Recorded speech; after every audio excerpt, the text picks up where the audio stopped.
une immense fierté que je me tiens devant vous aujourd'hui pour lancer la deuxième édition de la bourse Cecilia Canonico, dédiée aux femmes entrepreneuses.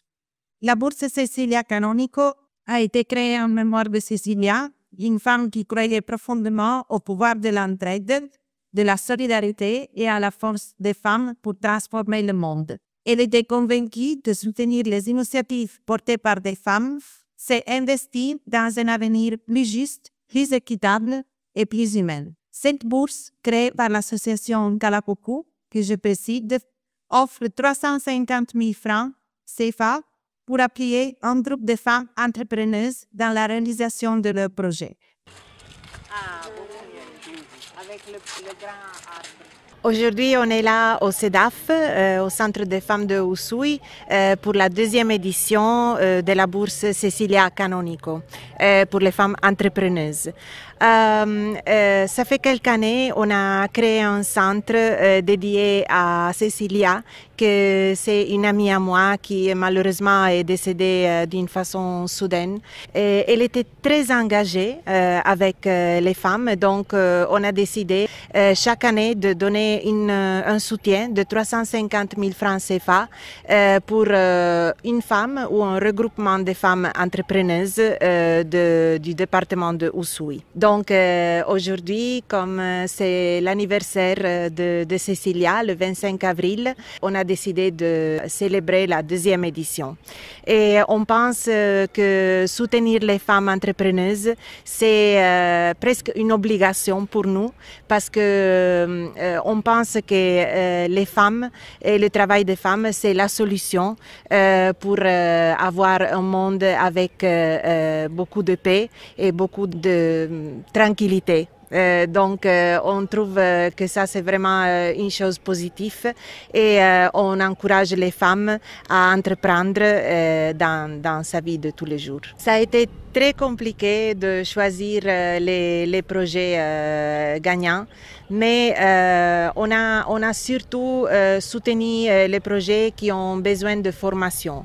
On pense que la formation c'est indispensable dans les projets d'entrepreneuriat et plus les femmes elles sont formées, plus elles vont savoir comment faire une bonne production et une bonne vente des produits.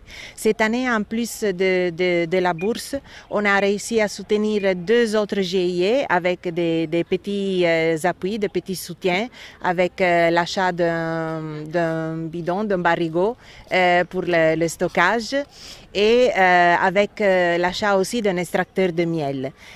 Donc c'est vrai qu'il y avait plusieurs projets qui ont été sélectionnés, mais bon, et ça a été compliqué, mais bon, finalement on est tombé sur 3 projets que je pense qu'ils vont profiter de cette aide. On fait tout ce qu'on peut pour avoir des soutiens et essayer de collaborer avec les femmes à niveau local. Comme peut-être vous savez, dans notre centre Kalabuku, on a déjà en place un atelier de couture qui permet aux 5 femmes couturières de pouvoir avoir un travail stable et aussi un salaire mensuel, et que ici c'est un peu compliqué. Et donc la bourse elle s'inscrit dans notre envie de soutenir les femmes, pas seulement de Ushuaïa, mais de tous les départements.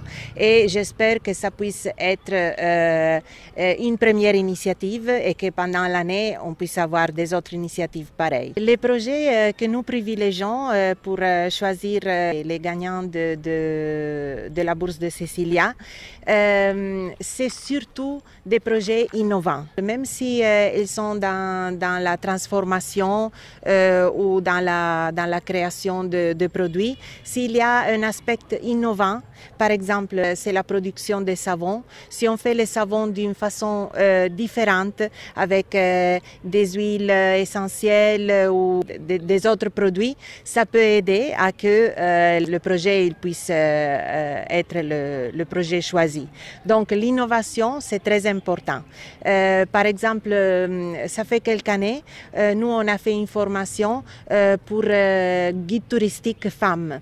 Et ça, c'est C'est quelque chose qu'on ne voit pas ici. Donc, par exemple, s'il y a un groupe de filles ou de femmes qui voudraient être dans le tourisme, ça serait sûrement une chose innovante pour le département et on encourage les femmes à prendre cette initiative. Je voulais juste dire une dernière chose pour les gens qui nous voient de l'étranger. Je voulais faire un remerciement. Grazie Cecilia e grazie a tutti per il vostro appoggio.